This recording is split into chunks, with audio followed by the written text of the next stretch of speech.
Thank you, Deputy Speaker. We definitely welcome the statement by the Honourable Member. The timing of the opening of this is just a little bit suspicious. We are glad that the residents of Makwasi and Makwasi Hills are going to have such an incredible initiative, especially when it comes to, environment. But as I said, very suspicious timing. Maybe they should have by-elections more often. And I truly, honestly hope, Deputy Speaker, through you, that this will not turn into a white elephant like the many reservoirs and pumps and boreholes, like, for example, in Tshwane municipality. Thank you very much. Honourable Oliphant and Honourable Van Heesten. No, thank you very much, Deputy Speaker. Deputy Speaker, we welcome the launch of the project. We understand what it will do for the economy there. The issue of timing is not an issue. These programs have timelines in which they get approved and ultimately in which they get launched. So the ANC welcomes the launching of the program. We hope that the people of Makwasi are going to see economic benefits therefrom, and we're hoping that it's going to be stabilized by baseload energy, because solar plants do need baseload energy. We should not come to the House and mislead the House about timing of by-elections. You don't structure by-elections. They happen as people resign and as they get scheduled by the authorities that be. Thank you, Deputy Speaker. Honourable Van Heesten. Thank you, Honourable Deputy Speaker. Yes, I would also like to welcome the statement made by the Honourable Member. I'm delighted to see that even on a provincial level, the ANC is already acknowledging the great impact that an ANC minister in the Department of Forestry, Fisheries and Environment can make through progressive policies, which are DA policies. We're also delighted to hear already that the DA, even if we are not in government in a provincial level, and the community has elected an ANC provincial government, the DA serves all communities, and we are bringing jobs from a national level to a provincial level. So we are delighted by the statement. Thank you, Honourable Deputy Speaker. Thank you, honourable members. We will now move to Honourable Tsolo. Ke a leboga motlotlegi motlatsa mmuisa kgotla ke ema go dira polelo mo boemong ba lerumo la setšhaba Mkhonto we Siswe mo Bokone Bophirima. Ke batla go itsise jaana gore go na le lenaneo le leng gore re le bitsa gore ke lenaneo le la atolositsweng la tirelo tsa setšhaba. Mo lenaneo le re itse sentle gore go na le maitlhomo le maikaelelo a lona a go fokotsa tlala le go fokotsa botlhokatiro ka go tlhola ditshono tsa ditiro go batlhoki le bao ba senang bokgoni. Mme ga re bua jaana lenaneo le fetotswe gore le ntshiwe sentlhaga sa botsukunape, sentlhaga se leng gore go dirwa bogwaragwara mo lefapheng ka go dira tse di sa siamang. Ke bua jaana mo boemong ba moagi wa Bokone Bophirima yo a fitlhetsweng e le gore gate o setse a sainile kontraka ya dingwaga tse 3 ebile go na le madi a ntseng a tsena mo teng ga banka eo e sa itseng ga ne a latedisa gore goreng a sa hiriwe ke lefapha.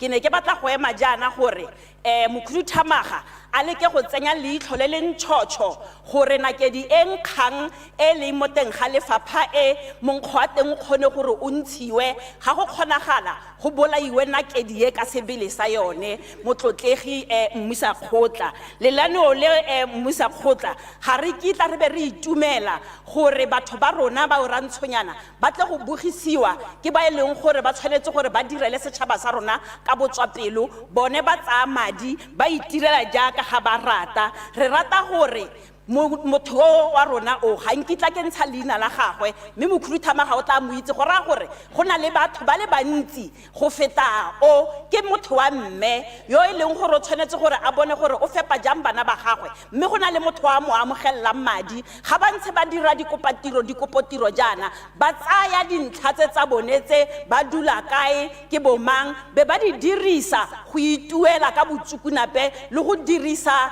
ditlankana tsa bone motlotlegi mmuisa kgotla ha ke tla go ema ke ne ke re a re direng jalo ka gonne bobodu bo tlhomola le moloipelo gore re kgone go thusa batho ba rona re tlogele tshenyo re le badiredipuso ke a leboga motlotlegi mmuisa kgotla. Ke a leboga motlotlegi Tsholo. Does any member wish to respond to the statement? And I hope this time I'll leave it to Poko. Honorable Mukua, Honorable Oliphant, and Honorable Matson.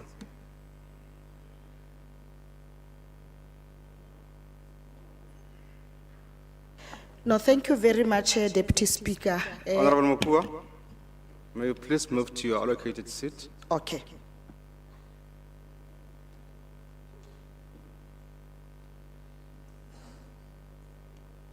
Thank you very much, Deputy Speaker. Deputy Speaker, we hear what the Honorable Member is advancing. However, we would not want to speak on the insinuations and the perceptions, because we all know that if you know that there is an ill that has happened somewhere, you know what is it that must be done. I think we can assist one another on the proper processes to take if ever a member is aware that somewhere Butsukunape has happened. Thank you very much, Honorable Speaker. Honorable Oliphant. No, Deputy Speaker, I'm generally covered. I just wanted to tell the Honorable Member that the number for the police is 10-111. Thank you very much. Honorable Matson. Nya motlatsa Musa Kgotla ne ke rile nna ke gatise gore motlotlegi Tsholo a tlogele go kua a sa latele ditsela tse di maleba ga o kua o sa latela ditsela tse di maleba go tshwana fela le ga o buela mo phefong ke a leboga motlatsa Musa Kgotla. Honorable Tsholo, you can't respond to your statement. You have made a statement already. Honorable Matsheo wa ntelela. Honorable Tsholo, may you withdraw that? Yeah.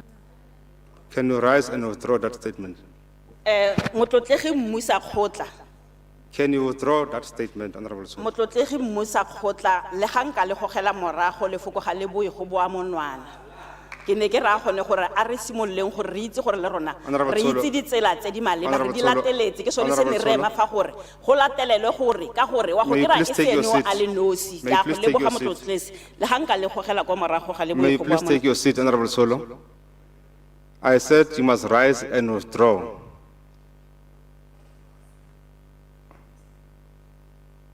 Le ga le sa boe go boa monwana. Honorable Khosha.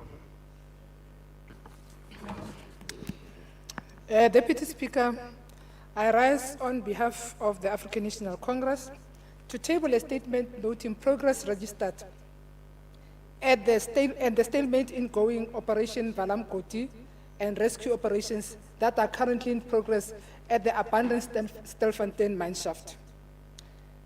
A total of 1,259 illegal miners had reportedly resurfaced through their Margaret shaft since the operation began on the 18th August 2024, and that of them 871 are Mozambicans, 343 are Zimbabweans, 33 are Lesotho nationals, 1 Malawian, and 10 are South Africans. All miners, once resurfaced, have been taken through law enforcement processes, and thereafter all undocumented foreign nationals are processed by the Home Affairs through its procedures. So far, 1 body was resurfaced, and the pathology process is underway to verify his nationality, the cause of death, and the time of death. We are all, however, extremely concerned as authorities have reported that of those who have resurfaced from illicit mining underground, 96 are reportedly undocumented children.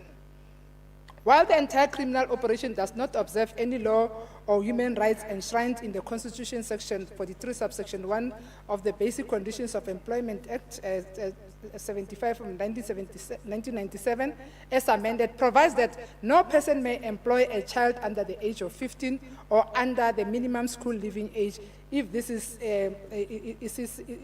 is 15 or older. South Africa, as a signatory to International Labour Organization conventions, number 138 on minimum age and convention number 182 on worst forms of child labor, is obliged to respect, promote and realize the abolition of child labor, and in this case act against those responsible for the violation and other atrocities being committed underground. The ANC shares government's concerns that some of the people who had surfaced had indicated that they had been held against their will underground by other highly armed miners who are part of the ruthless criminal syndicate. We commend the efforts of the multidisciplinary task team to avert the humanitarian crisis in upholding constitutional human rights and its unsuccessful attempt to encourage miners who are underground to resurface. Yesterday's Pretoria High Court ruling, Deputy Speaker, dismissing a controversial application by the Society for the Protection of our Constitution, which sought to compel government, including the South African Police Services, to provide emergency relief to illegal miners underground and extract alleged to trap miners. The ruling gives us hope that sanity will ultimately prevail and that the illegal miners who are still underground will resurface to receive medical care, water and food, and the end of the impasse for the matter to be taken to its legal conclusion. I so move, Chair, and also congratulating committee, the Portfolio Committee of COSATMA, to have also visited the site and have also given the position of the African National Congress in terms of decisions that are made by the Minister of Police, Honorable Mkunu. Thank you very much. Thank you, Honorable Chief Whip. Does any member wish to respond to the statement? Honorable Danji. Thank you very much, Honorable Ntate Motlatsa Musa Khotla. Le kriketse tshweno e le nna ke dumelane le Honorable Chief Whip ka tiro e ntle e dirilweng ke Portfolio Committee eo e leng gore ditshwetso tsotlhe gone tsene ba di tlhagisa ke tse e leng dintlha tsa African National Congress. Thata re le lefapha re itumella gore committee e ha tlhagisa dintlha tsa African National Congress e go eletse gore social development have a role to play in this program. Ba se ke ba tswalla kwa ntle mara ne go bonagetse tota gore mo mabaneng re kreile pegelo e tlhalosang gore bana ba involved go na le bana ba le 14 ba le gore tshwantse re bone gore as a province re ba dipota yang. We are busy with the premier to make those arrangements, and we really want to appreciate the role played by the Northwest Portfolio Committee under the stewardship of Musa Khotla wa African National Congress. Enkosi. Honorable Moema.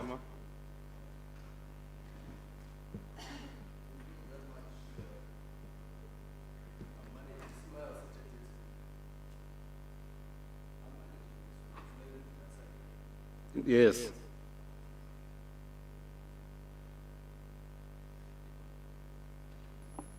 So, Honorable Speaker, in response to the statement by Honorable Khosho, we wish to make it known that the crisis in Stilfontein speaks to a broader issues of challenges of unemployment, inequality, and also the issues of the government failing to regulate local trade.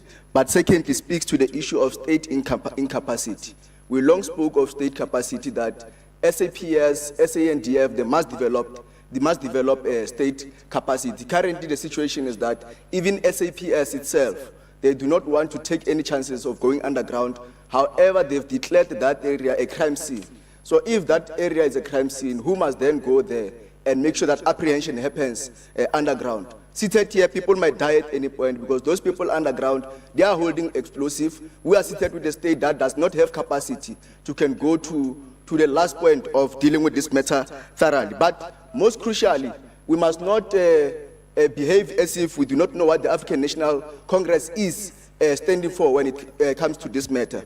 Deputy Minister Kumbutso Nchaveni herself said people must be smoked out. At that time, she's referring to young kids as young as 14 years old. Two days back, the strange revelations came that there's a young boy at the age of 14 who had to come out of that area, and he made revelations or a testimony that he was put underground under duress against his will. He was forced to be underground. But the other thing, maybe we must educate Thank the you, honorable member that Honorable- you cannot address Honorable Moema, that your 1 minute as is over. Your you 1 cannot minute is address over. that Honorable Moema, can you please take your as a seat? forced labor.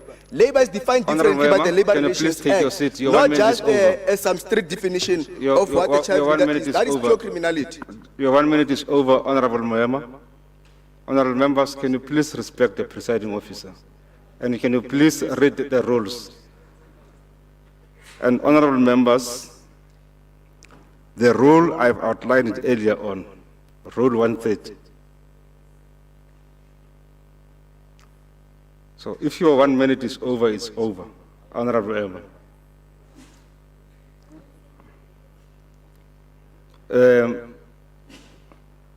I hope, the Honorable Moran, you want to respond? May I remind honorable members again, in terms of Rule 130, subsection 2, that we only have 5 minutes. So we're only left with a minute to exhaust the statement. Honorable Moran, as you No, respond. thank you very much. Quickly, Deputy Speaker.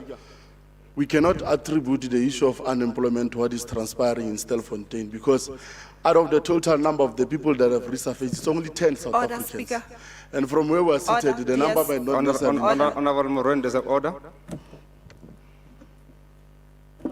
I rise on Rule 132 that we have been quoting, Speaker, that says other members may respond to the statement that was made. So, Honorable MEC must not respond to the response by Fenon or Honorable Moem.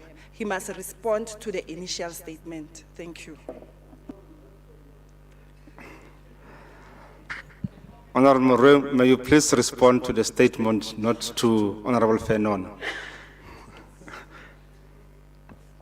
No, thank you very much, Speaker. So we welcome what is happening in Stelfontein, but be that as it may be, Honorable Deputy Speaker, we will never assist the EFF on their quest to advocate for illegal immigrants into our country, Speaker. because that is Order. against the constitution of South Africa. Thank you very much. Honorable Moran, there's a point of order.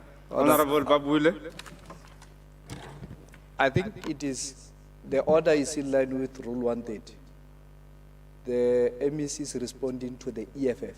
The EFF has never made any statement on the issue of the illegal mining that is happening in Stelfontein. If he wants to challenge us, we don't have a problem. We can take him head on. He's a small boy. Honorable members, Order, can you please order, use, Speaker, can you please be parliamentary and Yes. stop referring to each other as boys? Can you please have order, members? And stop referring to each other as members. We are honorable members in the House. Now, we have Speaker. exhausted, we have exhausted the 5 minutes yes. for this statement. Honorable Chief Whip. No, No, thank you very much, DS, Honorable. you cannot Thanks very much, entertain Deputy another Speaker. point of order before you make a ruling.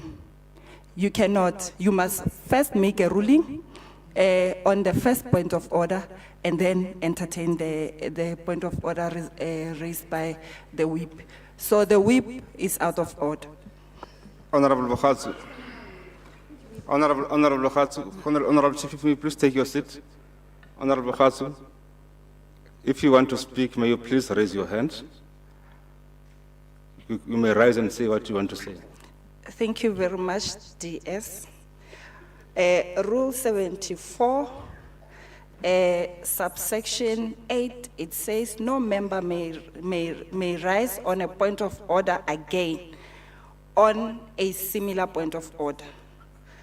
So subsection 6, it says you must make a ruling first on the first point of order before you can allow the other member to rise on a point of order. So Honorable Chief Whip is out of order. Thank you.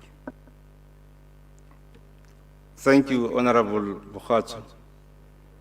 I did say that I'm going to request honorable members to listen attentively. I did agree with Honorable Babuile that the Honorable Moran should not respond to the EFF but to the statement. I don't like to be interrupted, Honorable Sonakile. Therefore, I'm not sure which part you want me to address, Honorable Bokhatsu, because I did agree, and the MAC, when he continued to speak, he did not address the EFF, but responded to the MEC, to the statement. I therefore call on the Chief Whip to rise. As Deputy Speaker, I'm not responding to the motion. I would want to request that Honorable Babuile had addressed the MEC as a small boy. If he could respond to that, if he could withdraw that. That's all that I put before you. Thanks, DS. Honorable Moran, can you please have order? Honorable Bokhatsu, can you please have order? Honorable Babuile, can you please withdraw the word small boy? The EFF must be withdrawn first. He must withdraw the word EFF in whatever he said. Once he has done that, no problem. That's the first order, by the way. Honorable Babuile, may you please rise? Can you please withdraw the word small boy, because I have requested us to be parliamentary. The word small boy will be withdrawn once my point of order is addressed. The word EFF must be withdrawn because I said the EFF never made any statement in this house and you never addressed that. You must withdraw the EFF first. I'll withdraw after that. Honorable members, Honorable Dungeon. Thank you very much, Honorable Deputy Speaker. I rise in terms of Rule 7411. The presiding officer's ruling on a point of order is final and binding and may not be challenged or questioned in the legislature. You have therefore made your ruling, Deputy Speaker, in terms of Rule 7411. Your ruling is binding to Honorable Babuile also. Thank you. Honorable Mutsumi, so that we finalize this matter. No, thank you very much, Chair. Actually, I'm covered by I'm covered by Honorable Danchi there in terms of the rules that we are being guided by as honorable members. But I must raise an issue as a concern, Chairperson, regarding our discipline, because I'm very worried about the decorum of this particular house. So I'm in alignment with what Honorable Danchi has just indicated before us. So if we can do what is expected from us as honorable members, because the most important thing is for us, we might differ in terms of whatever ideology or whatsoever, but the rules of this particular house must be respected, and the presiding officer at all times must be respected, Chair. Thank you very much. So that we don't set a wrong precedence in this particular house, Chair. Thank you. Honorable Babuile, can you please have order? Honorable Bokhatsu, can you please have order? Don't address while other members are recognized to speak. We have not been recognized to speak. Honorable members, I want us to move with the list. The next honorable member on the list is Honorable Dabampe. No, thank you very much, Deputy Speaker. I hereby rise on behalf of the Economic Freedom Fighters to table a member statement and expose the Department of Human Settlements in the Northwest for failing to meet its objectives of providing adequate housing through the Reconstruction and Development Program for more than 13 years. Honorable Deputy Speaker, on the 13th of November 2024, the South African Human Rights Commission released an investigation report specifically dedicated to almost 500 complaints received across the province regarding incomplete and low-quality RDP houses built by the department.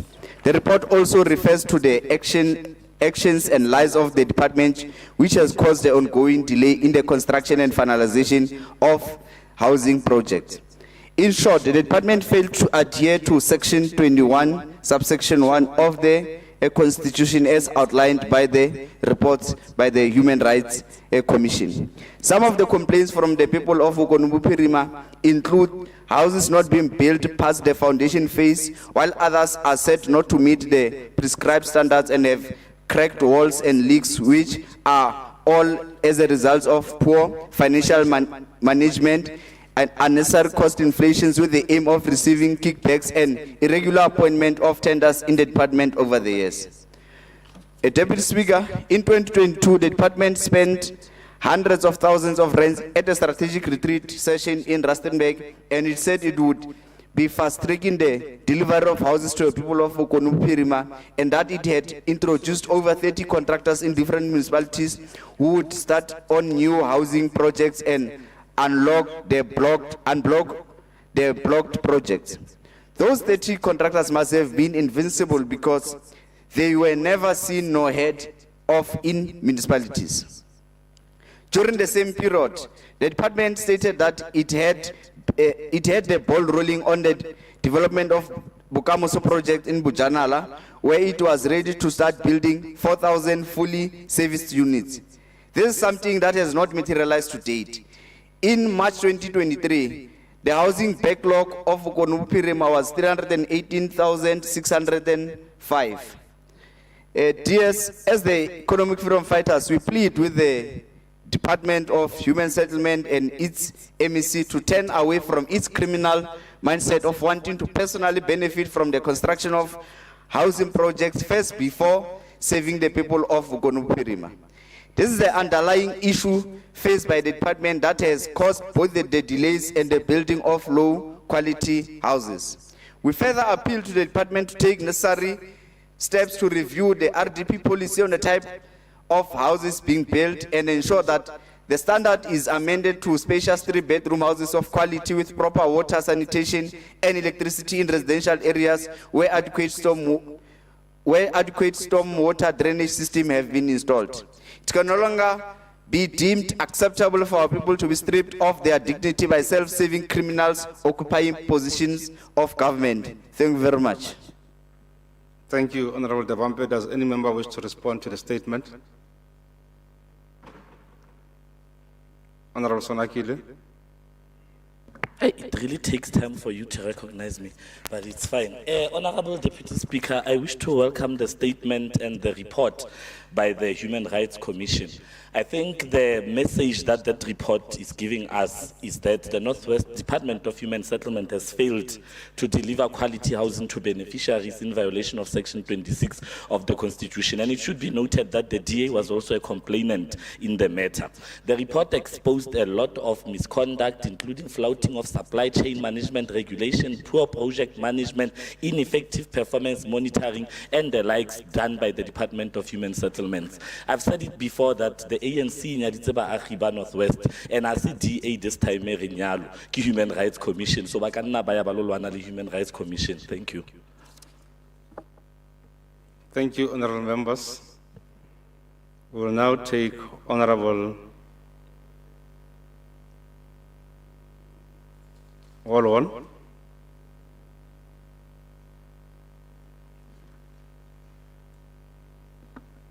Thank you, Deputy Speaker. I rise to bring to the attention of this House the dire financial crisis facing Matlosana local municipality. The municipality's debtors have skyrocketed to 10.6 billion after a decade of continuous increases, currently growing by 120 million every month. At the same time, the municipality owes Eskom 2.3 billion and Midvaal Water 1.9 billion, with these debts increasing by 100 million monthly. In September 2024, Eskom billed the municipality over 200 million for electricity, yet the municipality invoiced only 92 million to consumers and managed to collect a mere 54 million. Alarmingly, only 25% of billable electricity is being recovered. Additionally, 25,000 prepaid meter users are not contributing at all as the system reflects no purchases for these households. Honourable Deputy Speaker, the water situation is equally concerning. Only 70% of the water supplied by Midvaal Water reaches Matlosana's reservoirs, resulting in an annual loss of nearly 180 million for water that never reaches any distribution point. This situation reflects a complete disregard for national and provincial debt collection policies, pushing the municipality towards financial collapse. The Democratic Alliance has called for an urgent discussion in the Council to address this crisis and for a resolution aligned with National Treasury guidelines. We have also raised the matter with National Treasury and will continue to follow up to ensure accountability and intervention. I urge this House to recognize the severity of the situation and call on all relevant authorities to intervene before Matlosana's financial collapse becomes irreversible. I thank you. Thank you, Honourable Olwon. Does any member wish to respond to the statement? Honourable Mulapisi.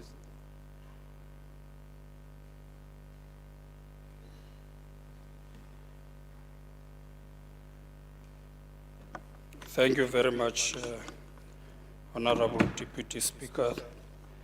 Just to take the Honourable Member on board, we have met with all municipalities. We are aware of the crisis that many of our municipalities are facing financially, more especially debts that are owned either to entities like Mahales or ESCOM.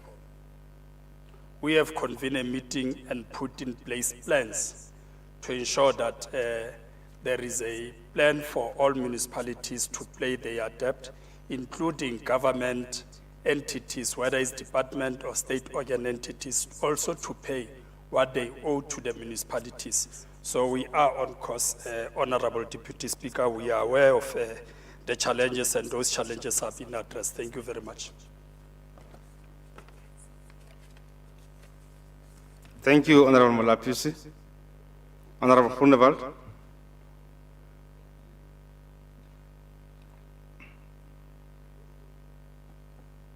Here we go.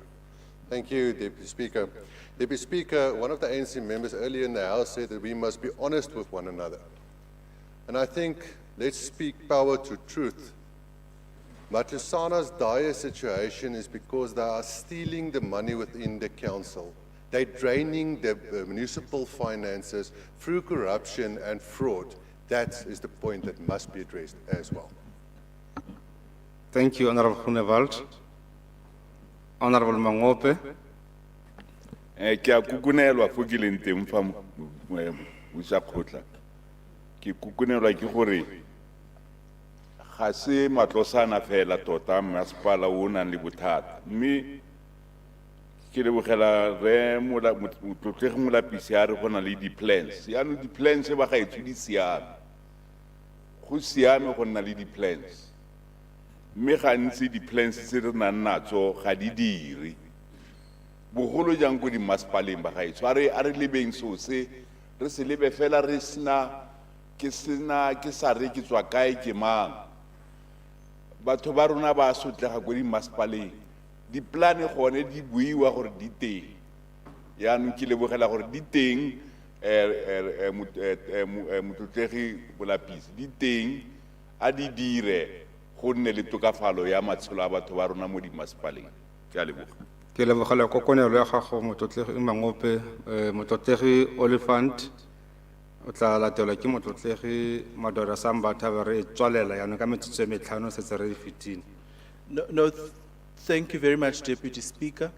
Deputy Speaker, we have received several reports, and all members are part, or all parties are represented in several portfolio committees. Amongst the reports we received was the Section 106 interventions in Matlosana relating to crime, maladministration, etc., of which the honourable member is fully aware. We have also received other reports relating to Section 1395 interventions. The government of the ANC is fully aware of the challenges. but we must also address historical challenges. When the ANC took over, it was never given infrastructure that is sufficient for ordinary black people. Now we have had to build as the ANC government, not through proxies of the Democratic Alliance. We have had to build as the ANC government infrastructure for the people of even the very same Matlosana. Now, Deputy Speaker, municipalities have not only Matlosana, municipalities have a challenge of tariffs and tariff structures from where they buy bulk services. They are also plagued with an issue of old infrastructure. All of these issues do not necessarily result in the fact that a crime was committed. But perhaps the apartheid government should, at the doorstep of democracy, have given us adequate infrastructure for our people. We are building infrastructure, we've got to go and do maintenance on other infrastructure, and we'll allow the provincial government to correct and to intervene where it needs to intervene.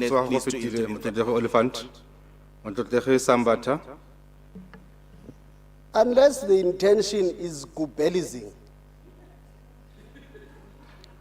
Otherwise, let's deal with reality and facts. The first component of the decline and the serious challenges Matlosana has on financial, everyone else, including the ANC's provincial government, has well acknowledged that.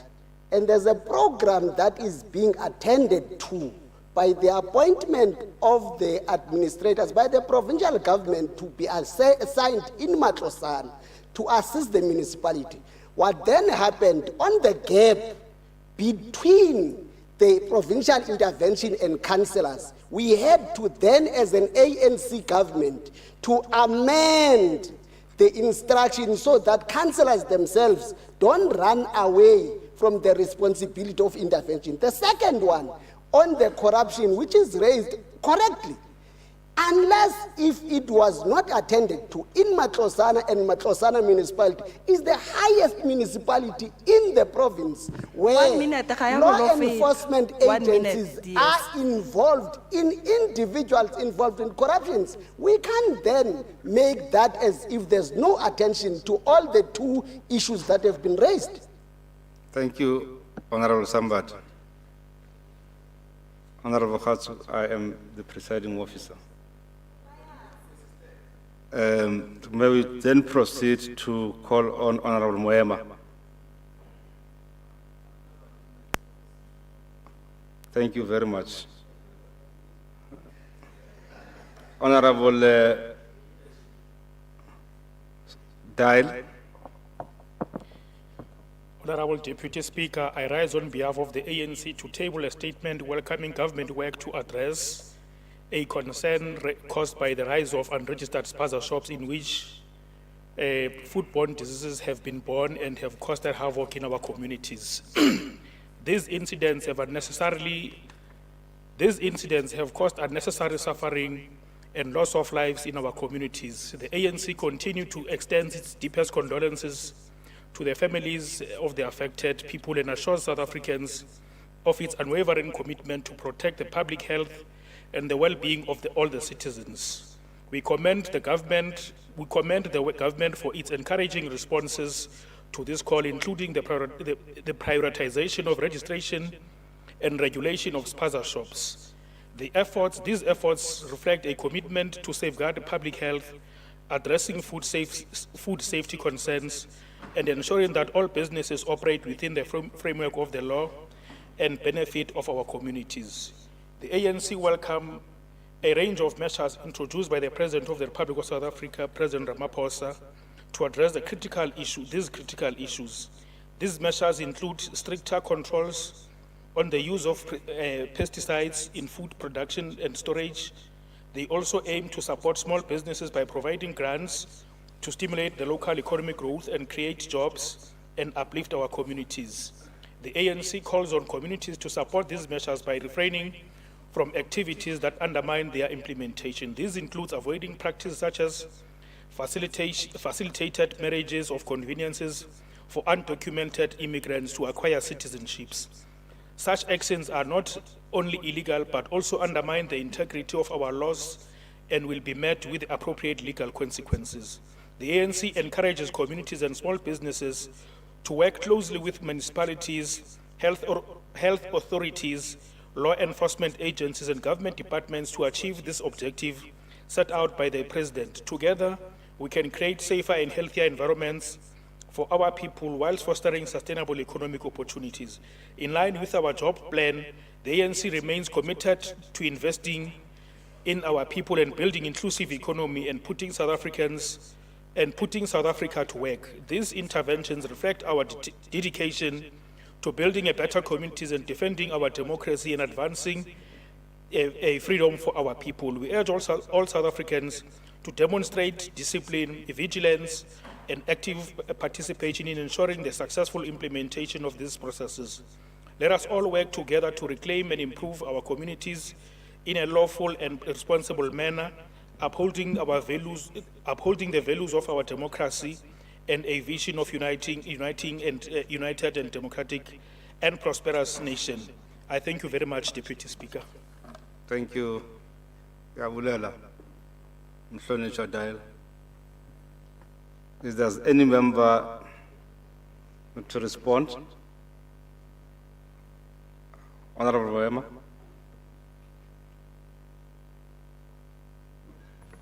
Thank you, Speaker. I think we must not tell any lies or claim any easy victories. Let's agree that the foodborne crisis is as a result of the ruling party failing to regulate local trade. As things stand, anyone can start any business anywhere they want without actually respecting any laws or complying with any regulations that deals with trade, and becomes business as usual. No law enforcement is there to can actually ensure that no one does as they wish in the country. But secondly, the unemployment and poverty that is created by the negligence of the ruling party in the country is the one that leads to this illicit economy in our communities, whether underground of mining, whether in our communities where the spaza shops, anyone can come and sell goods that are even harmful to our kids and everybody else. That is a product of the ANC government. Thanks, Speaker.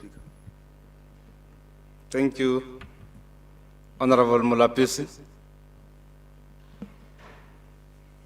Chair, ne ke re ke tlaleletse mo go se motlotlegi Sipodia le ana bua ka sona gore we have put in place processes, Chair.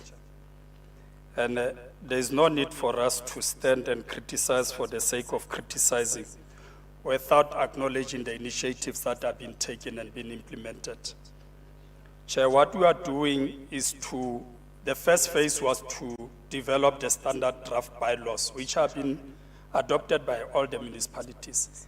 The second one is to ensure that there is a protection to our children from the exposure of harmful substances and all that.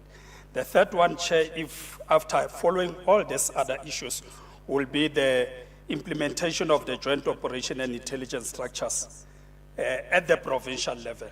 Now, there is an intervention, and we are addressing this matter. Now, standing here and howling and screaming as if nothing has been happening, that's very Respond to the disingenuous. statement. And I will urge members to respond or to debate what is being put on place, unlike just us standing and howling and screaming. Thank you very much. Honorable Oliphant. No, thank you very much, Deputy Speaker. We will not tell any lies or claim any easy victories. The Northwest has a Business Licensing Act, the Northwest Provincial Government. That act goes together with the statement made by Honorable Dial. It supports the registration and the formalization of businesses even in townships and in villages. And we welcome the statement by Honorable Dial, because we also seek to ensure that our small businesses participate legally and healthily in the economy of the Northwest. Thanks. Thank you, honorable members. I think I've exhausted my list. Okay. Honorable Van Heesten.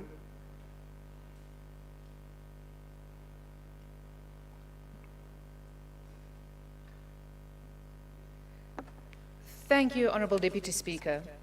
I rise on behalf of the Democratic Alliance to make the following statement as we stand in solidarity with all Northwest residents who continue to suffer under the ANC. Today, the DA stands in solidarity with the community of Pomfret in Kagisano Molopoa municipality in particular, who have been disconnected from electrical supply from Eskom since 2014. The property on which the town of Pomfret is situated belongs to the Department of Public Works. Such electrical disconnection was effected by Eskom due to serious electrical infrastructure challenges on the side of the property owner being Public Works. The extent of the negative impact of this loss of electrical supply on the community of Pomfret is great. They cannot access sufficient water. They cannot use electrical household equipment. They cannot take advantage of ICT advancements. They cannot further their studies. And scholars simply cannot do their homework after the sun has set. The DA commits to hold the Department of Public Works accountable and to drive intervention as a matter of urgency to restore electrical supply to the community of Pomfret. The DA commits to come to the aid of Pomfret and the entire Northwest by removing inefficient ANC councillors and by bringing good DA governance. We call on communities to join us at the ballot boxes in 2026 to end this ANC suffrage in our communities. Thank you, Honourable Deputy Speaker. Honourable members, does any member wish to respond to the statement? Honourable Madoda Sambata, Honourable Molapisi. That's good, but we must remind the member that the National Minister of Public Works, ke motho wa hae. So, the Pomfret issue is twofold. One, an old national cabinet decision to close the military base there and remove everybody. And that removal and placement elsewhere was funded. The second problem, people relocating back. And then National saying there must be nothing that is done there. It is administered by the National Minister of Public Works on behalf of the National Cabinet, the issue of Pomfret. Instead of coming to a province that has no GNU, where ANC cares and leads its people, the member must call the National Minister of Public Works for a new national government approach on Pomfret. Both local and province and hence are tied up on a national cabinet decision. By the way, when he says it's ANC, it's the old Kufuti group that was used by them to terrorize ANC leaders and activists in the area. Point of order, Speaker. Yes. Honourable Van Hesten, the point of order. Honourable Speaker, I'm rising on a point of order. The statement being made by Honourable Sambata, it is unparliamentary. He is pointing a finger at me, alleging that I formed part of an apartheid government that utilized those combatants. It is unparliamentary, Deputy Speaker, and I request that the Honourable Member withdraw that statement. The Democratic Alliance is not an apartheid government, and the Democratic Alliance stood firmly against such government. I request that he withdraw that unparliamentary statement. Honourable Madoda Sambata, may you withdraw the part of pointing a finger at a member? Just put it back. Withdrawn finger? May you please take your seat? Honourable Molapisi. No, Chair, thanks. I think Honorable Sambat has covered sufficient ground because we wanted to remind the member that the current DA merged with the National Party. And like Honorable Sambat has said, the people of Pomfret, the situation there is as a result of that decision. But secondly, Chair, that the people of Pomfret were relocated from Pomfret and to be integrated with the people in Mahike and Zirast and all that, they decided to go back. So we can't attribute the current challenges and crises to the councillors in Kagisano Molopo. It would not be true, Chair, and the member must not rush to raise there's a point of order. orders. Honourable Molapisi, there's a point of order. Honourable Deputy Speaker, I'm rising on a point of order on the unparliamentary statement made by Honourable Molapise. The Democratic Alliance did not merge with the National Party. That is an unparliamentary statement. It is misleading, and I would request that he revisits the history books. Thank you. Honourable Molapisi, may I please rule on the point of order, members? May I please rule on the point of order? That was not a point of order. That was not a point of order. I'm rising on the unparliamentary statement, Deputy Speaker, and requesting Van it. Heerden, please take your seat. Please take your seat. As I conclude, Honourable members, please don't make the running of the meeting very difficult for me. Can we allow Honourable Chief Whip to speak before you conclude, Honourable Molapisi? Deputy Speaker, it's not in my nature when the presiding officer rules and also navigates us to the path of restoring the decorum, I raise my hand. But I had no choice but to raise my hand. I think Honourable Van Heerden has tabled her statement, and she must not be defended when members are debating on the matter. She can't come on the point of order whilst a member is still giving and responding to that. So let's allow the robust debate and accept that we are all members of parliament. We have a right to give our input, advancing also the position of government. Thank you. Honourable Molapisi, may you complete what you're saying, and then Honourable Danchi will follow. yes, Chair. There was a Democratic Party at one stage. Do you remember that? And then there was a DA which came from the Democratic Party. And the Democratic Party merged with the National Party. If you didn't know that history, now you know it today. Thank you. Honourable Danchi, you see, honourable members, you are making life very difficult for me today. Honourable Danchi, do you still want to talk? I think I'll abide by your ruling, Deputy Speaker. Let me just be seated. Honourable Madoda Sambata. But Chief... Honourable Madoda Sambata, please, can we have order? What are you raising on Honourable Groenewald? Yes, Honourable Deputy Speaker, let me give the Honourable Member a history lesson. That the new national party... Wait, Honourable Sambata, Honourable Molapisi. Honourable Member, are you raising on a point of order? The new national party under the leader Can you please sit down, Honourable Groenewald? Honourable the ANC, and he was please sit down. ambassador of the Australian for South Africa in Australia. Honourable Groenewald, may you please take your seat. Honourable members, I'm not going to take any point of orders. We have now exhausted the list on the statement. Oh, it's only you left, Honourable Steenkamp. Then we must finish.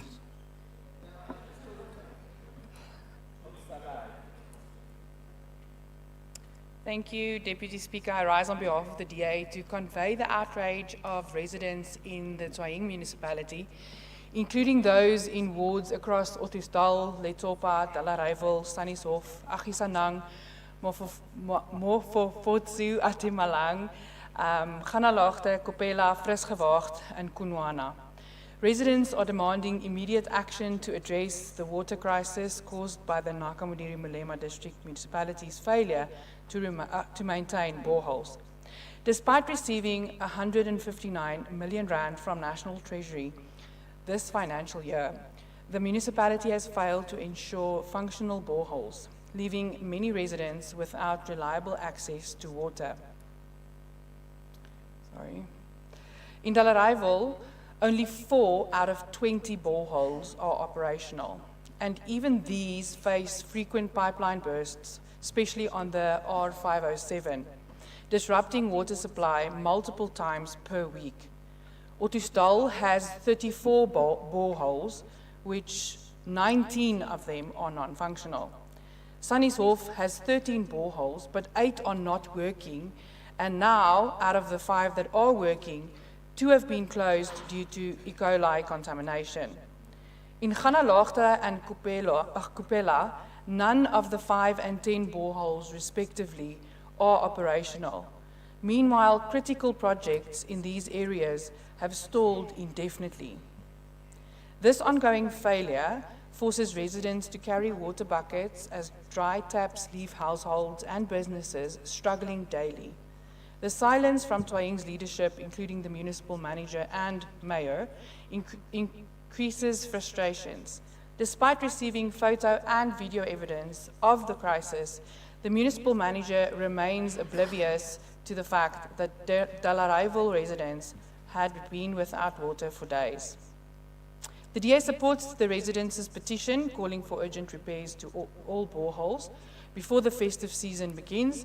Ensuring fully operational boreholes would eliminate the need for water rationing and provide consistent water supply to taps.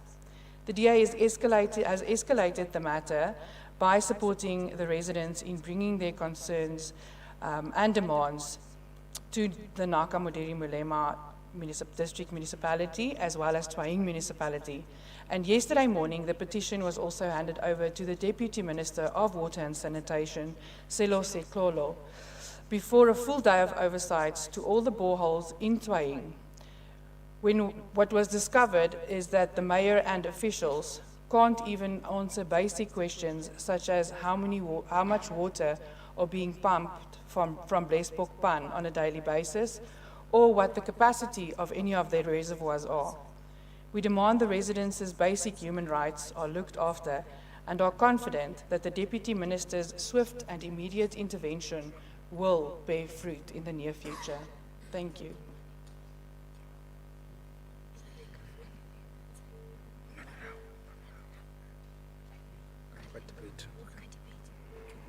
Honorable, does any member wish to respond to the statement? Honorable Mulapisi, you've got 1 minute. No, thanks, Chair. There's no need for the DA to be making demands. We are intervening. We had a discussion with the Deputy Minister. We will be assembling all the teams because what we know, the Executive Mayor of Nakamoderi Mulema spent a full week attending to the issues of water in Twaying, actually in all local municipalities in the district. So we will be meeting to assess also the challenges of water, but not only that, but also the capacity of the officials who are responsible for providing the water. Chair. Thanks very much. So there's no need for march and demands. Thank you. Honorable Oliphant, you've got 1 minute. Thank you very much, Deputy Speaker. Deputy Speaker, in response to the statement, the honourable member seems to have left out significant detail on progress made. Significant progress has been made on boreholes in the areas mentioned. The technical challenge in those areas is that predominantly farmers, just like in Ditsobotla, are breaching the level at which they are supposed to drill down in terms of their boreholes, which means that at the level of the water table, they go down too far, get water, because it's not the farmers that are complaining by and large. It is our ordinary people in townships that are complaining by the atrocities created by farmers, who are ensuring that they get water first for themselves and not allowing the water table to rise sufficiently so that our own boreholes, which are provided for by the state, can get that water. Now you are dealing with damage to infrastructure on the basis that it's not working, not because the local government is failing to render a service. Thank you. Does the member know 10-111 as well? Sambata, 1 minute. The ANC is not responsible for the level of water underground. It's a natural occurrence. But any party that is not in government has to take complaints from the people to a ruling party, in this instance, to the African National Congress. The Caring African National Congress has a program to deal with water on an instance where the water tables are declining. The ANC will never run away from its people. That's why the member is asking. We shall do so, honorable member, because you are in opposition, there's nothing you can do. Thank you, Honorable Sambata. Honorable members. Honorable members, can you please have order? Honorable Sonakile. Can you please have order? Honourable members, I've exhausted my list. Secretary, may you please read the next order? Order number 4, announcements, tablings, and committee reports. Honorable members, reports have been tabled through the ATC and referred to the relevant committees for scrutiny and further processing. Committee reports with recommendations are also tabled through the ATC. Does the House adopt the committee recommendations as House resolutions?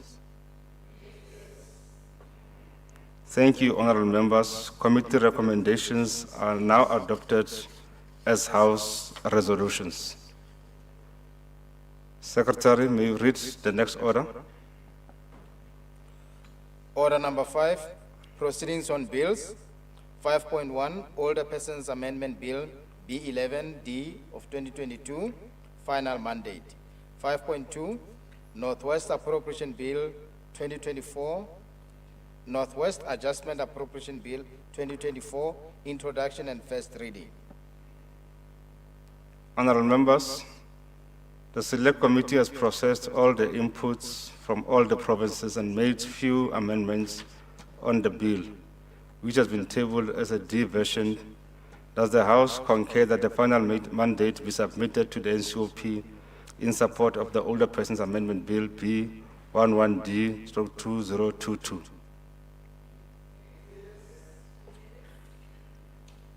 Thank you, honorable members. The final mandate will be sent to the NCOP in support of the bill. Honorable members, I will now call on the MEC for Finance, Honorable Mosenogi, to table and introduce the Northwest Adjustment Appropriation Bill 2024 to the House. Honorable Mosenogi.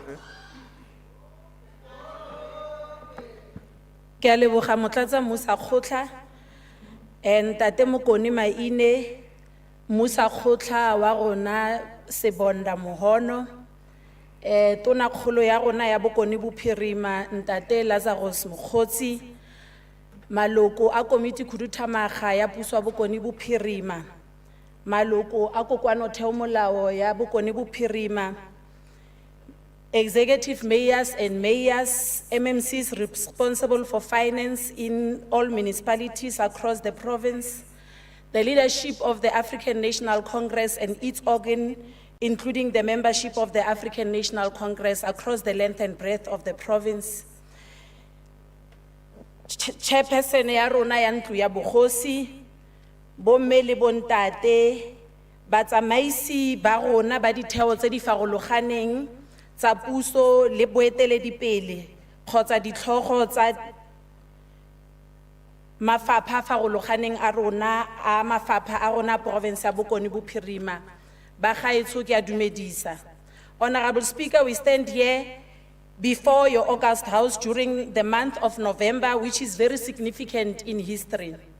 It was in 1962, November 6th, that the United Nations General Assembly adopted a resolution condemning South Africa for its apartheid policies and recommended economic sanctions.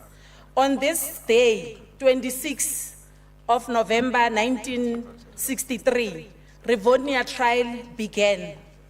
After the arrest of about 19 leaders of the African National Congress in July of the same year. Importantly, Honorable Deputy Speaker, in 1974, November 12, the United Nations suspended South Africa over its apartheid policies. In 1993, November 18th, South Africa adopted a new constitution which provided for the rights of all persons, recognizing the injustices of the past. On the 1st of November 1995, the country witnessed its first local government election, where our people across racial lines casted their vote. It is common cause that this year marks 30 years of democracy, and it's important to remind ourselves of the journey that we have traversed and the sacrifices that have been made by our forebears. Honorable Deputy Speaker, I wish to honor and remember women and the LGBTQI plus community who died helplessly in the hands of the barbaric act of those with no respect to human life and recognition that regardless of our sexual orientation, we are human. We are gathered here today, just a day after the National Day Against Gender-Based Violence was launched by the Deputy President. The country is observing 16 days of activism against no violence, against gender-based violence. During this period, we reflect on the significant challenges faced by many women and the LGBTQI plus community in our province and across the country. I urge us all to forge ahead in fighting against this pandemic with robust policies and programs. The 7th administration has been marked by key positive developments such as the suspension of power cuts since March 2024, which have provided relief to our people and businesses alike. Additionally, we are seeing growing businesses and consumer confidence alongside a decline in inflation. This improvement offers hope and paves the way for a brighter economic future for our province and the nation. Honorable Deputy Speaker, the positive shift in the economic landscape allows us to direct our effort towards strategic investment that will drive inclusive growth and enhance service delivery throughout the province. As I present this adjustment budget today, it is a testament to the positive direction in which we are headed despite the challenges we have faced and the opportunities that lie ahead. These adjustments seek to solidify and realign by ensuring that resources respond to the priorities of the 7th administration. The realignment supports the attainment of the 3 identified priorities, which aim to drive inclusive economic growth and job creation, reduce poverty, whilst tackling the high cost of living, and to drive a capable, ethical, and developmental state. The attainment of this priority will lay the groundwork for a stronger, more resilient Northwest province. The proposed allocation reflects our commitment to the people-centered government, one that puts those most in need at the forefront of our financial planning. The amount we spend is not the measure of success, rather it is about how effectively we can translate these funds into meaningful change and impact. Our goal is not only to allocate resources, but to create value that uplifts, empowers, and sustains our communities. Honorable Deputy Speaker, during the tabling of the medium-term budget policy statement, Minister Godongwane alluded to the fact that domestically, real gross domestic product has been forecasted to grow at 1.1% in 2004. This forecast comes in lower than the estimate that has been announced earlier in the year by the National Treasury of 1.3% in February. The Northwest Province economic growth rate was at 0.3% in 2023, which was lower than the national average for the same period, and it showed a decline from 0.5% in 2022. The largest contributor to the economy of the province was mining, and quarrying at 25.3%, followed by personal services at 15.7% in 2023. Honorable Deputy Speaker, in response to the underperforming economy, the provincial executive is working tirelessly to advocate and execute the donor funding coordination as well as the establishment of the Northwest Development Fund. This is done to accelerate development of the Northwest Province in order to stimulate economic growth and address the triple challenges of inequality, poverty, and unemployment.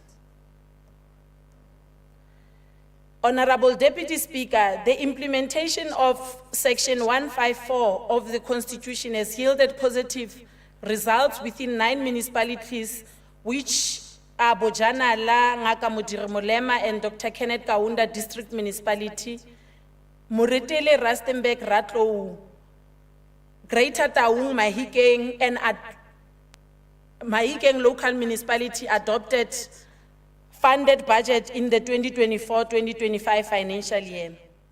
Furthermore, 7 municipalities, namely Tswaying, Madibeng, Kgetleng, Naledi, Lekwa, Taimane, Kagisano, Molopo local municipality, and Dr. Rutsi Khumutsi, Mumpati district municipality, significantly reduced the budget deficit from an average of 773 million to 284 million. It is anticipated that in the next financial year, the number of municipalities adopting funded budget will increase from 9 to 11 municipalities. Honorable Deputy Speaker, it is worth mentioning that the implementation of the financial recovery plan in the 10 municipalities is still in the rescue phase and is progressing with pockets of improvement. It is anticipated that 9 municipalities out of 10 will move to phase 2 to stabilize, to phase 2, which is stabilization phase, in the next 2 months. The Provincial Treasury has been participating in Tunsalerule Accelerated Service Delivery Program by capacitating and supporting budget and treasury offices in municipalities to adhere to the Municipal Financial Management Act compliance requirement. In addition, the department capacitated municipal public accounts committee members and support staff on the process of addressing unauthorized, irregular, fruitless, and wasteful expenditure. Honorable Deputy Speaker, consistent with the directive issued by the Department of Public Service and Administration to implement control measures to fill vacant funded posts, the Provincial Treasury, in conjunction with the Office of the Premier, facilitated the necessary approval which allowed departments to advertise in excess of 240 positions, which are meant to close the critical capacity gap identified in departments. This is part of government's effort to deliver services and open up the public service to capacitate professionals, graduates, youth, and women in particular. In our efforts to improve accountability and testing value for money, Provincial Treasury has conducted a total of 33 site visits to monitor and evaluate infrastructure projects across the province, as well as to assess that infrastructure budget allocations are spent prudently. This site visit comprised of 12 constructions of schools, 6 for road infrastructure, 5 for health facilities, 4 for housing projects, and 2 for water services, 2 for agricultural colleges, and 1 for the heritage site, and 1 for libraries. Honorable Deputy Speaker, this site's visits underscored our commitment to oversight and management of critical infrastructure. These visits play a pivotal role in monitoring progress, addressing challenges, and ensuring that all projects align with infrastructure delivery standard, cost, and timeline set out in our provincial developmental agenda. Honorable Deputy Speaker, this adjustment budget caters for the changes to the allocations that were tabled in March 2024. No additional funds were received from the national government except approved rollovers of unspent funds from the preceding financial year. The 2024-2025 provincial fiscal framework has been adjusted to upwards by 435 million from 53.7 billion to 54.1 billion. Included in this adjustment are conditional grants rollovers of 205,366 million, equitable share rollovers of about 52.7 million, upwards adjustment of 1.5 million on own revenue, 3.9 million from National Department of Sports, Arts, Culture for the refurbishment of Mabana Arts, Culture and Foundation, and 3.2 million in respect of donation from MER SITA and Bank SITA. The balance of the funds amounting to 163.5 million are to address service delivery as well as establishment of the Northwest Development Funds with an allocation of 24 million. During the current financial year, government is experiencing a downward trajectory in the provincial own revenue performance. As at the end of the first semester, the province collected approximately 77.4 million below the projected target. In response to the under collection, the Executive Council has directed departments to urgently develop revenue recovery plans for implementation in the current financial year to ensure that revenue targets are achieved. Furthermore, the Provincial Treasury has been tasked by the Executive Council to work with all departments to develop a comprehensive revenue enhancement strategy for implementation in the 2025 and 2026 financial year. This strategy will provide a robust framework for the implementation across all departments. Its primary aim is to enhance revenue raising efforts and support departments in meeting and exceeding their target. The adjustment allocation are comprised of the following. The Office of the Premier received 7.9 million as a rollover from equitable share. This includes 0.64 million for hyper infrastructure and 4.86 million for international business cooperation, emergency procurement. Moreover, 10 million has been set aside to augment bursaries allocation. These additions increase the budget of the Office of the Premier from 480.1 million to 498 million.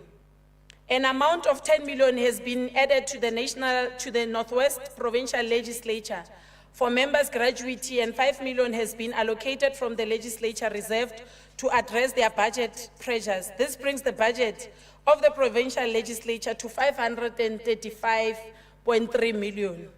The Department of Health received 8.9 million rollover from the past financial year. This amount includes 7.035 million health facility revitalization grant, 1.6 million for national tertiary grant.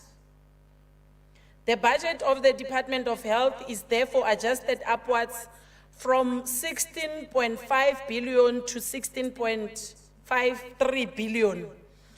An amount of 11 million was rolled over for community library service grant as part of the government endeavors to preserve the history and heritage of our liberation struggle heroes and heroines, including bringing closure to the loved ones. An additional amount of 3 million has been availed to contribute toward repatriation program to the Department of Arts, Culture, Sports and Recreation. Furthermore, about 4.5 is allocated for the commemorative days and additional 3.9 million for the refurbishment of Mabana Arts, Culture and Sports Foundation. The budget of the department is adjusted to 775.3 million from the main appropriation of 750.4 million. The Department of Community Safety and Transport Management budget is adjusted by 75.047 million from 2.3 billion to 2.4 billion. The additional funding is allocated to the Northwest Transport Investment for salary payment as a result of the unspent funds in the previous financial year. And we must welcome also the court outcome that ruled in favor of the department and the provincial government. The budget of Department of Economic Development, Environment, Conservation and Tourism is increased by 4.7 million as a result of the rollover for Taun Skal project. An amount of 1.5 million was received from Bank Sita for skills development program entrepreneurship. Resultantly, Honorable Speaker, the budget of the Provincial Treasury remains unchanged at 573 million. Increases in the Department of Education's conditional grants related to rollover of 4.1 million for early childhood development grant, 92 million for education infrastructure grant, and 906,000 for learners and with profound intellectual disability grant, as well as 256,000 for math science technology grant. The budget of the Department of Education is therefore increased from 21.9 billion to 22 billion. The Department of Cooperative Governance and Traditional Affairs received additional funding amounting to 20 million for water sanitation project, 22 for implementation of the turnaround strategy for municipalities, and 8 million for traditional commission and disputes. Additionally, the department received 3.1 million from the manufacturing, engineering, and related services sector for graduate candidacy program, of which 1.7 million will be used in the current financial year and the balance in the next financial year. This brings the adjustment budget of the department to 749.1 million from 697.3 million of the main appropriation. The Department of Public Works received a rollover of 22 million towards road maintenance grant. An addition amount of 10 million is also added to commence with consolidation of lease agreements for office accommodation. This budget of this department is adjusted to 4.065 billion. The budget of the Department of Social Development is adjusted in relation to infrastructure delivery, with the additions of 2 million for Sonop Old Age Home, 1.2 million for Kobe Van Zyl sub-offices, 2.082 million and 2.1 million for Reamu Khetswe and Buika Hong Child and Youth Care Centers respectively. An amount of 1 million is for the launch of the 16 Days of Activism for No Violence Against Women and Children campaign. The budget is therefore adjusted from 1.8 billion to 1.811 billion to 1.819 billion.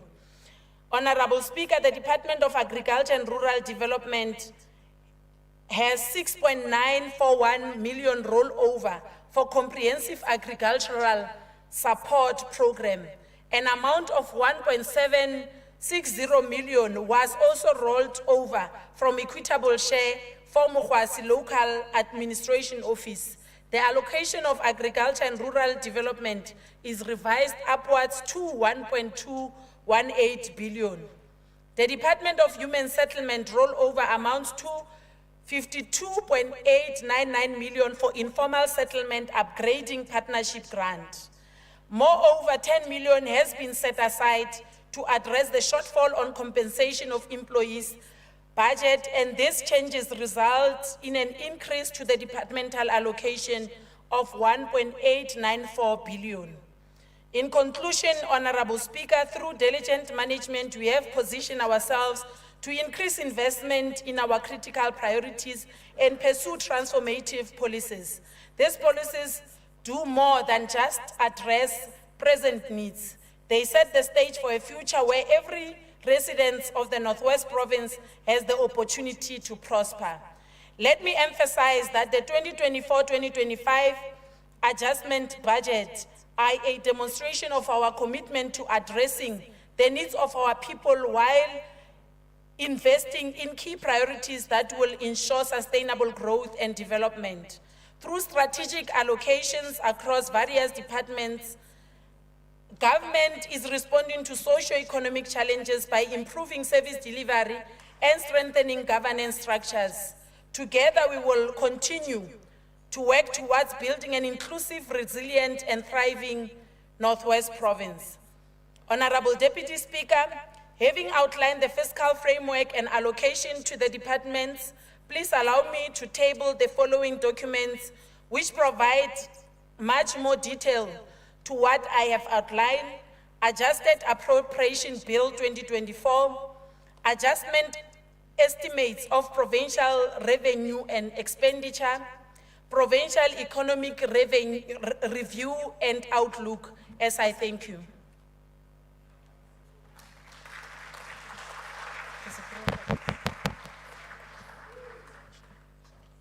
Thank you very much, Honorable MEC Mosenuri, for the Northwest Adjustment Bill 2024 is now referred to the Portfolio Committee on Finance. Now, honorable members, according to the program of the legislature, the House was supposed to debate a notice of motion tabled by Honorable Sonakile from Democratic Alliance.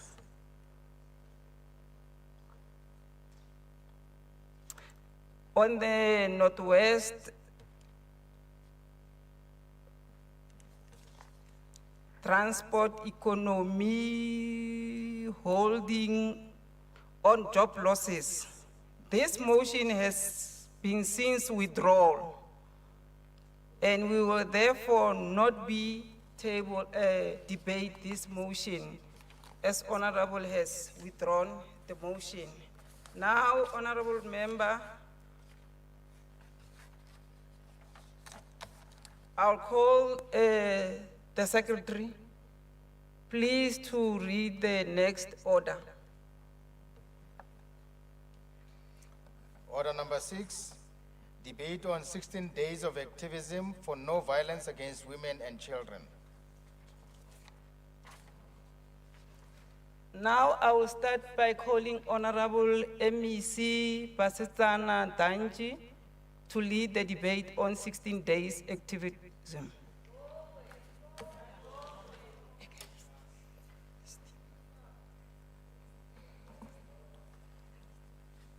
Thank you very much, Honorable Chair of Chairs, the Deputy Speaker, the Speaker, Honorable Chief Whip, members of the Executive, members of the Legislature, the guests of the Speaker in the gallery. I bring you revolutionary greetings from the African National Congress. Honorable members, today marks the second day of the 16 days of activism for violence against women and children. Just a day after the national launch and the signing of the pledge led by the President, Deputy President Ntatema Shatile in Rustenburg yesterday. Under the theme, 30 years of advancing collective action to end violence against women and children, close, and the sub-theme, harnessing technology and innovation to combat gender-based violence and accelerate gender-inclusive digital economy, close quote. Honorable members, 16 days of activism for no violence against women and children is an international effort to oppose violence against women and children and to advocate for the promotion and protection of human rights. The campaign starts and take place annually on the International Day for Elimination of Violence Against Women on the 25th of November every year, and end on International Women's Rights Day every year on the 10th December. It serves as an organizational strategy adopted by individual organizations, civil society, and governments worldwide to urge men and women in all corners of the world to champion the prevention and elimination of violence against women and children in their communities. The campaign's afford us the opportunity to revitalize our commitments, provide leadership, call for accountability and action for all stakeholders. This is a period to unite people, to raise awareness about gender-based violence, challenge the discriminatory attitude, and call for improved services to end violence against women and children for good. Honourable members, this year marks the 26th anniversary since South Africa initiated the 16 days of activism for no violence against women and children campaign, focusing more on the National Strategic Plan on Gender-Based Violence and Femicide, which provides for a unified framework for coordinated national response. The objectives of the campaign for 2024-25 are strengthening social mobilization and building action coalitions to combat gender-based violence and femicide with focus on economic justice for children. Through the campaign, we call upon leadership for all political parties and my honorable members on the left, business community, community sectors, everybody, investors, to implement gender-based violence prevention efforts, including our civil society and labor, and to encourage the response to and prevent gender-based violence and femicide by fostering collaboration in technology and innovation. Cheers.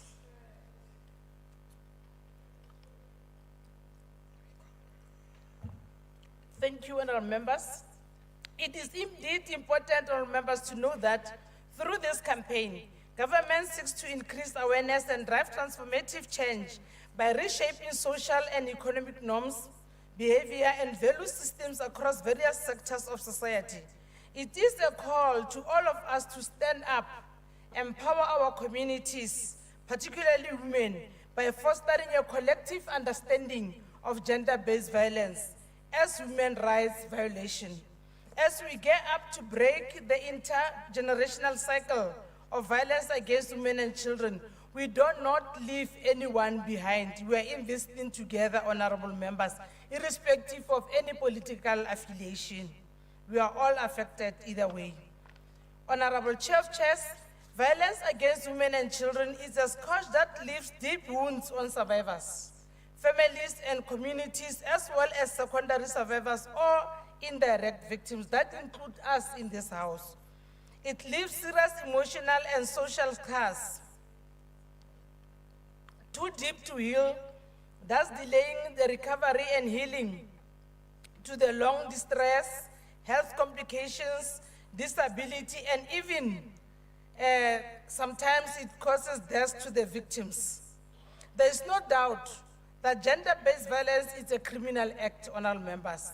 It cannot be tackled successfully unless its drivers such as substance abuse, alcohol abuse, unemployment, inequality, poverty, and moral degeneration are addressed.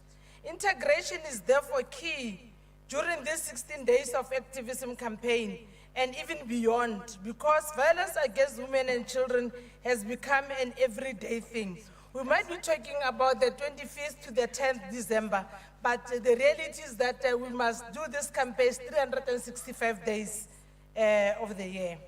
Our members, the Department of Social Development is mandated to ensure that rights and needs of women and children in the Northwest Province are addressed and upheld accordingly.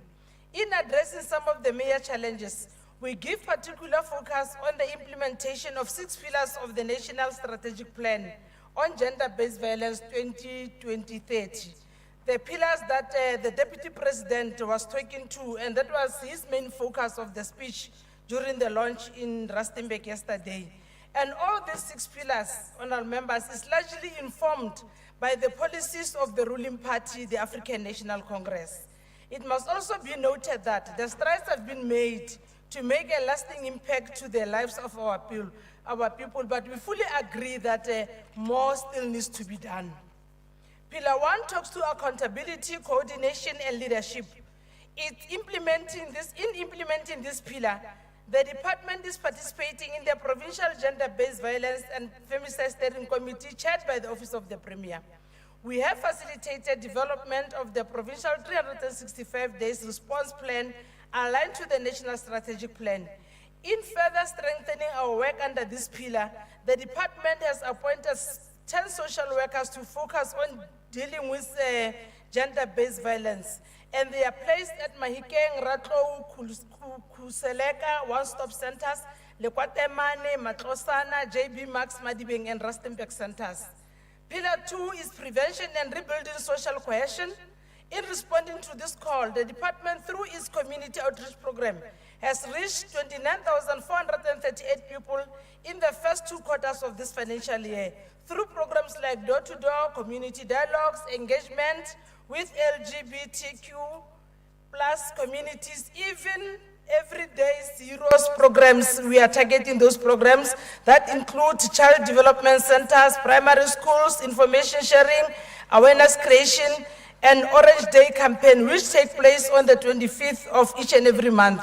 We want to request members to continue engaging in these programs through their constituency offices. Through the social and behavioral change program, we have placed 6 male social workers in 6 community care centers to lead and facilitate the men and boys champion change program. And you only live once program that is called the YOLO and CHOMI programs. The department has men's lounges in 5 community care centers whose objectives are to afford men a safe space to consult on issues affecting their lives, because if we leave our boys and men behind in this campaign, we'll never win it. It's better when we are one in dealing with challenges. These launches are mainly found in Dr. RSM. We have one